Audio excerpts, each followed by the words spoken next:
Hello, everyone. Welcome to Cyber Monday. Joining me is my good-looking and well-dressed co-host, Mr. Dominic Vogel. Dominic, who is in the hot seat today. Well, the good-looking piece is certainly debatable, but I appreciate the notion there. So in the hot seat today is our good friend Lisa Kearney. She's the founder and CEO of Women in Cybersecurity, and she's just a fantastic champion for diversity. So I think it's going to be a really interesting conversation with her. Very much looking forward to it. So I'm going to jump in this chair. We're going to invite Lisa in, and we will be right back. Lisa, thank you so much for taking time out of your busy day to chat with Christian and I. I know we're both really looking forward to the conversation. Absolutely. Thank you. So first question, Lisa, as custodians of our clients' information, what do you see is the executive's responsibility? Well, data being more, more important and more value now than oil and gas, I think it's really important that organizations take data collection and data protection very seriously. Unfortunately, with the increasing data breaches that we see within the media, organizations aren't doing enough to protect that particular property, whether it be PII, health information, or payment card industry information.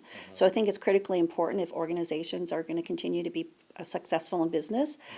Consumers and customers alone are going to be taking watch and looking to see how an organization is protecting their data before they actually pass it off and continue to do business with them. Lisa, you brought up a really interesting point there about the mass media and sort of the role it plays in being able to, educate business leaders. A lot of business leaders that Christian and I speak to, often their perception about cybersecurity it's shaped not by what their internal IT team or security leaders are saying. It's shaped by what they're reading on the newspaper or hearing on the 6 o'clock news. Is that a good thing? Is that a bad thing? And what can we do as security leaders to sort of help morph that conversation into a direction which is more positive? Yeah, I think historically we've seen that organizations haven't taken security as serious as they should. They see it more as a cost center rather than something that is used to protect the interests and the assets of the organization. So any media attention about cybersecurity and the breaches should be like an alert or warning to organizations to take it serious, because when you're looking at the controls that some enterprises have in place, they're quite strong at times. Sometimes they're weak, but they get breached. So if you're looking at an organization, small and medium-sized enterprises here in Canada, for example, I think nearly 30% don't have a dedicated cybersecurity resource. So with that being the case, that means they're likely lacking in controls and policies and procedures. So when they see and hear about these data breaches, rather than thinking, okay, it's just FUD, which is fear, uncertainty, and doubt, they should really take it serious to say, hey, let's look at and let's examine what kind of controls and policies and practices we have in place to secure our organization from a breach. Right. So I'm going to hog one more question. That's a really interesting statistic there about the fact that 30% of Canadian small mid-sized organizations don't have at least someone being able to fulfill some sort of operational security role. What as a business leader, if you have a small or mid-sized business, what are some sort of practical or pragmatic steps that they should be doing to rectify that? Because a lot of them will just say, hey, you know what? Security, that's handled by an IT MSP, or we have our IT guy who takes care of all things security. Again, there's a lot of misconceptions around that level of thinking. What are one or two pieces of wisdom, I suppose, that we can impart on some of our listeners and viewers in terms of, if that's their mentality, here's an alternative. Is that leveraging a more trusted vendor, someone who's more trusted in the security space, a security consultant? What are some options for small and mid-sized businesses to help at least fill that void?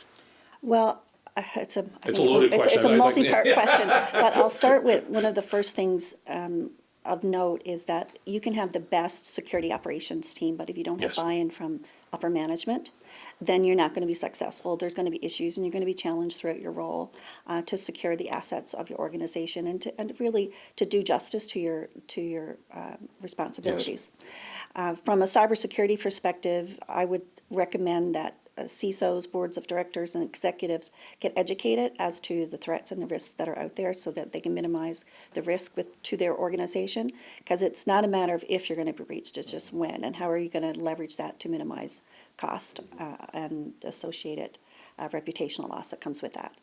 So I would recommend organizations, especially around small and medium-sized enterprises, look at the new CyberSecure baseline Yes. set of standards that was recently Yes, I released saw through the that. Government of Canada. Yep. You can check out the CSE website Yeah. or just do a Google search for CyberSecure baseline security standards. That's awesome. And they do have a list of controls, policies, and procedures that defines really things, practical, Yeah. technical controls and processes that can be put in place to protect and lower the risk for those enterprises. That's awesome. Yeah. Yeah, that's great. So on the happier side, perhaps a happier question for you. Dominic and I like to talk about the positive aspects of cybersecurity. There's so much of that fear, uncertainty, and doubt and the horror stories in the news. How does cybersecurity help business leaders, and how does it enable their businesses? Well, when you compare a $700 million fine that Equifax just paid and $5 billion that Facebook was charged with, Yeah. And multiple other examples I could give, Yeah. I think you begin to change the conversation around cybersecurity being a cost center only and not being used for the protection of the assets and the enablement of business. So, for example, if you do encrypt the data, and this is something most organizations don't realize. If you have encrypted data within your databases and you have the keys stored securely on a different system, then even if your information is breached, so for example, if someone does get access to that data, they can't decrypt it. So you minimize the exposure and you minimize the risk to your business. And if you look at, for example, one of the things that I always say to clients is look at the data breach index and look at how many breaches have been over a period of time. But they clearly state like 4% of breaches are legitimate data breaches that could be avoided had the data been encrypted. So you could really lower your risk just by encrypting the data and having the keys on a separate server. It's funny when I know this is something you and I have talked about before, in which cybersecurity is very much a journey in which there's a lot of people who think it's just sort of there's a start date and an end date. So it's not like upgrading to Office 365 or upgrading to Windows 10 where there's a finite finish there. This is an ongoing maturity piece, and as a company, when you are maybe a small organization, how you're doing security there is different than when you become a mid-sized organization or a large organization. With all you have just so much experience and seen so many different companies in terms of how they've handled security well, not so well, really poorly. What sort of distinguishes an organization that does security really poorly to one that even is just meeting a reasonable level of security? I would say there's a couple of things. First of all, there's experience, Yeah. right? So it depends on who's at the top, what that chief technology officer, their level of experience and understanding of cybersecurity, what the vulnerabilities are, what the threat landscape looks like. So that's one thing. And then the other are the technical people that you hire. So who are you tasking with the responsibilities to protect your environment? What kind of controls and monitoring do you have in place? So when I've seen it done really bad, you can compare it to having nobody in the role of, not even from an operational perspective, but even from a governance perspective, you don't even have anyone in the role from a strategic standpoint. How do you protect the assets? And then from that level, then you go down to, okay, what kind of technical controls, what kind of policies do you have? If you do have policies, are they enforceable? Again, getting back to management buy-in from the top, being able to say to a technical person, once they put these controls in place, how do you enforce it? How do you move it forward? How do you define and educate your employees within that environment, and your vendors and partners as well? When they're connecting to your network, you have to look at those metrics and define controls around how they access your network. So So in your years of experience, you've probably seen all kinds of things, one end of the scale to the other, the good examples, Yes. And the not so good, different approaches to cybersecurity. Right. Going from conceptual to actual companies that you've seen, whether they were your clients or whether you saw them from a distance or on the news, Right. what are some great examples of approaches, and what are some that didn't meet your standards? Ooh, it's better for me to say who did meet the standards, You don't have to say the company and name. I definitely won't. Talk categories, industries. Yeah, I won't. I probably won't even mention the industry, but I will say that I've worked with mostly large enterprise environments, and from that I've seen some really bad strategies or lack thereof to really great CISOs and CTOs who are working really hard. They have a dedicated team. They have in-house programmers. They have a security incident response management Yep. oversight. They have 24/7 monitoring on top of that to leverage. And then not only do they have the 24/7 monitoring, but they also have optimization of their SOC environment, which is critically important. Security operations Security center. operations centers. So even if you have like a SIEM and you're aggregating your data, Yeah. and that's different than correlation, right? But even if you're doing that, you still need to understand your own environment, the type of data that you have, where are the keys of the kingdom, what are you doing to protect that, and making sure that you have a framework of protection around those assets. So you have to not just have a SIEM in place, not just a firewall, not just an antivirus, but you actually have to set it up to baseline and create filters that are meaningful to your organization. For example, if you have, say, a set of databases with information where it's PCI. There's certain controls and policies that are a requirement from the industry, Yeah. from those standards. But if you have another database where the data may not be encrypted, you might want to look at and examine enhanced controls around access to that environment as opposed to maybe encrypting the data. Okay. But that's from a business decision. So I've seen some really great executives put strong controls and processes and procedures. I mean, they'll even go into, creating an incident response plan and practice that on a quarterly or annually basis with their team to really understand who are the custodians of different responsibilities across their cybersecurity program. And I guess from the opposite side of it, I've worked with organizations that have certain minimal controls in place, and they're aware in some cases that they're breached, and they're aware in some cases that the data has been exposed, and then hide it. Right. Absolutely hide it. And this is So hide that it. gets into an ethical issue. Dilemma. It's an ethical and legal issue Legal issue. because underlying those requirements from a regulatory and compliance perspective, when you're looking at PCI data, if you're looking at PII data, if you're looking at HIPAA data, as an example, with healthcare, right? There are organizations that I've seen who practice security by obscurity, Yeah. and that's not the approach. Yes. And especially when it comes to health information.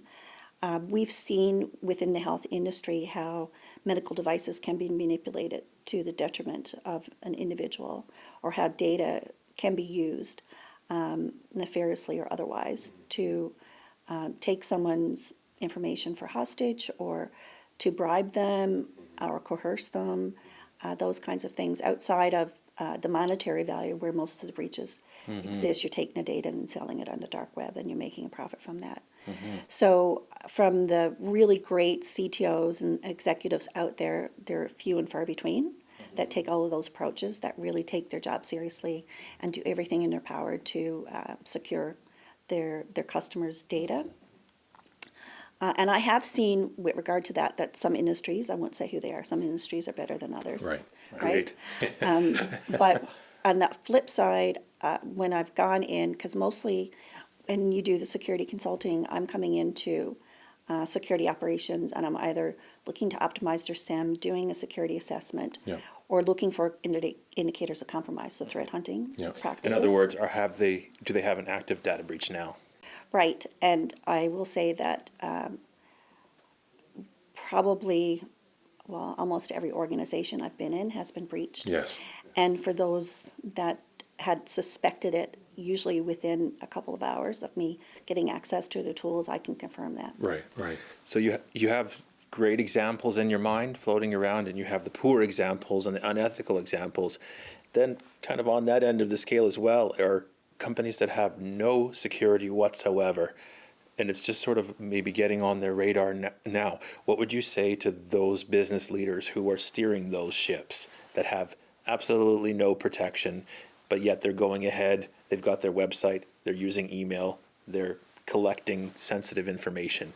What's your message to that group of business leaders? Right, that's a great question because there's a lot of confusion around what cybersecurity is. Yes.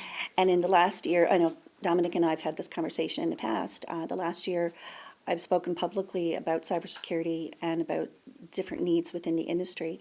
And I asked people, even after giving a definition, and I'm speaking to an audience of industry leaders and experts, and asked people the question, well, what is cybersecurity? And not one person so far has raised their hand to answer that.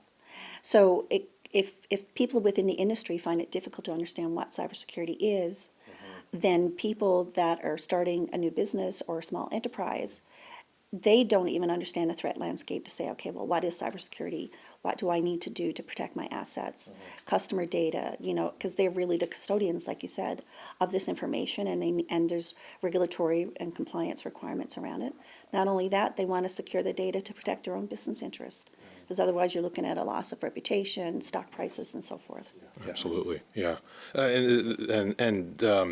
Shifting gears somewhat, there's been just fantastic dialogue right now, and I've known you for, I'm trying to remember how long I've actually known you. A couple of years, yeah. And you're just an amazing champion for diversity in the cybersecurity sector.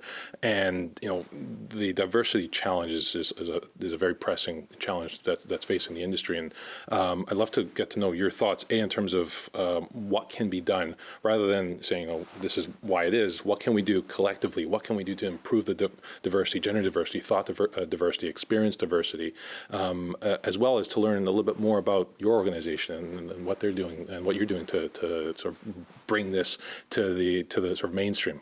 Yeah. Okay, I see that in three parts. Yes, sorry.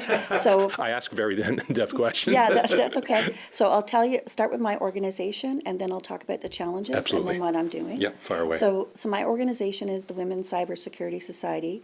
It's a registered nonprofit here in Vancouver, but we have chapters across Canada and the U.S. and overseas. So what we're looking to do is we're dedicated to providing support and programs and services to women and other minority groups that are interested in a career in cybersecurity. So that's what I am. That's awesome. what my nonprofit is all Yeah. about.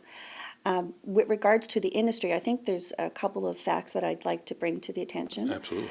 Number one is that in cybersecurity, there's a huge skills gap. Forget the gender gap, we'll talk about that in a bit. But there's a huge skills gap, and the existing workforce, this is what I really advocate for, because I'm so passionate about that. I've seen the good and the bad throughout my 20-some years in the industry, and I really want to change what's happening, what I see. And the existing workforce, as you can attest to, is overworked, Yes. sometimes underpaid, they're stressed, they're bullied, they're harassed. Not just women, but men, this happens too within the cybersecurity practice. Maybe misunderstood. And misunderstood, Yeah. right? There's a lot of challenges for men and women, executive leaders, technical operators, from the governance, everything. The whole industry right now is extremely challenged. So how do we look at that, and how do we address to bring in more skilled laborers into the workforce to really help out? So when we get now to diversity and inclusion, if you compare the number of men that are working in the industry here in Canada, we have a 90 to 10% ratio. So in general, it's generally accepted. Women make up about 10% of the workforce, cybersecurity workforce.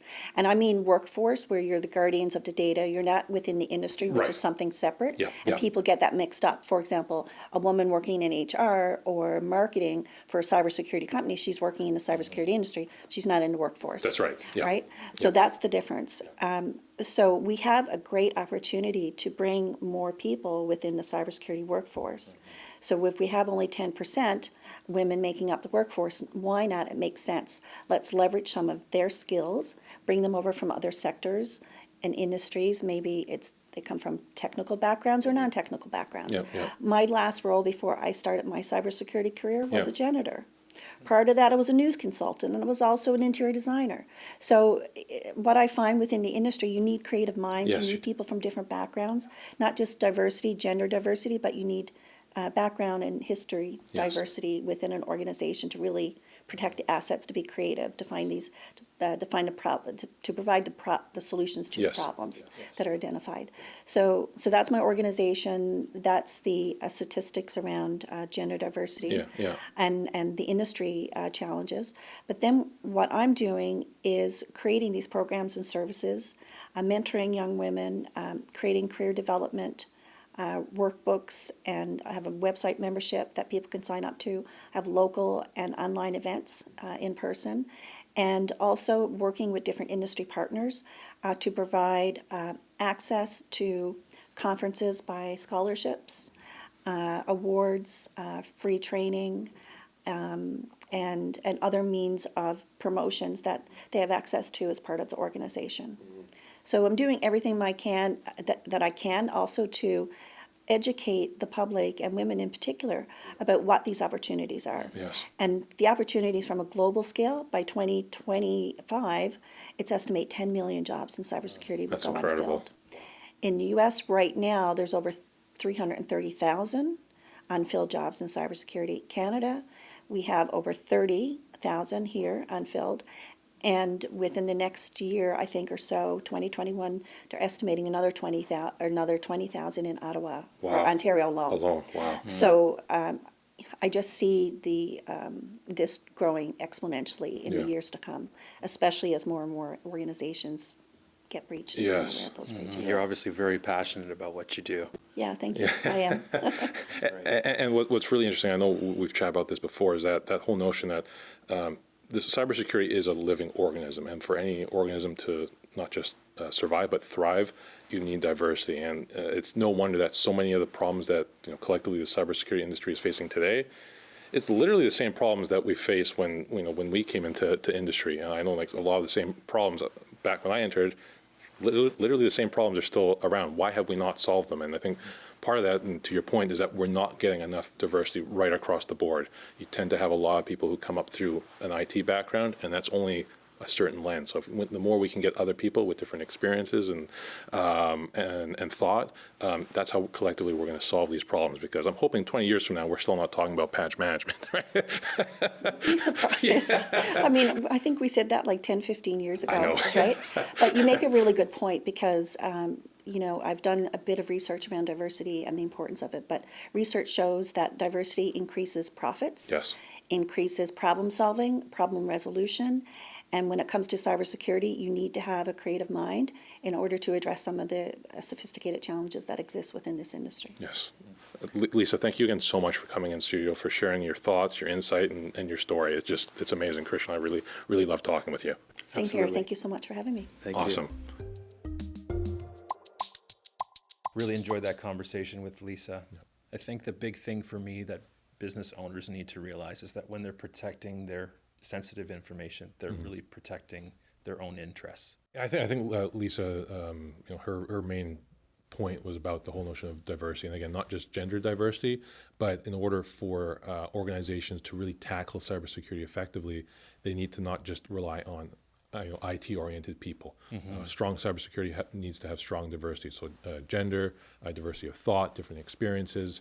That's how we're going to end up tackling some of these strong cybersecurity problems that are facing all businesses. So I think that notion there was really important. Yeah, different skills, different backgrounds. Absolutely. Different perspectives. Yep. Thanks for watching. You can check out our other podcasts on conversationsthatmatter.tv, and we will see you next Monday.